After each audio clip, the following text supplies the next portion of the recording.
নমস্কার বন্ধুরা, আজকে আমরা সন্ধ্যার সময় স্ন্যাক্স খাচ্ছি। দেখুন, এগুলো পাঁপড়, সাবুর পাঁপড়। এইগুলো এইটুকু ছিল সাইজের। এগুলো ভাজলে পরে এত বড় হয়ে গেছে। আর এইগুলো দেখেন, এই পাঁপড়টা হচ্ছে পুরো বাদশাভোগ চালের মতন ছিল এইটুকু। তারে ভাজলে পরে এরকম লম্বা লম্বা হয়ে গেছে। আর একটা আছে লাল পাঁপড়। হ্যাঁ, এগুলো সব সাবুর পাঁপড়। এগুলো সাবু দিয়ে করা। এগুলো বাজার থেকে কিনে এনেছি আমরা, কিন্তু ঘরে আমরা সাদা তেলে এগুলোকে ভেজেছি। এগুলো খেতে হেভি কিন্তু টেস্ট। দেখুন, আমার নাতনি খাচ্ছে, খেয়ে বলছে এগুলো কিন্তু খুব ভালো খেতে। এগুলো খুব ভালো খেতে। এই সাবুর পাঁপড়গুলো আমরা আজকে সন্ধ্যার সময় স্ন্যাক্স হিসাবে খাচ্ছি।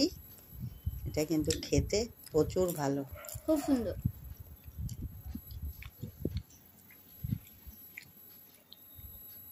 খুব সুন্দর, খুব।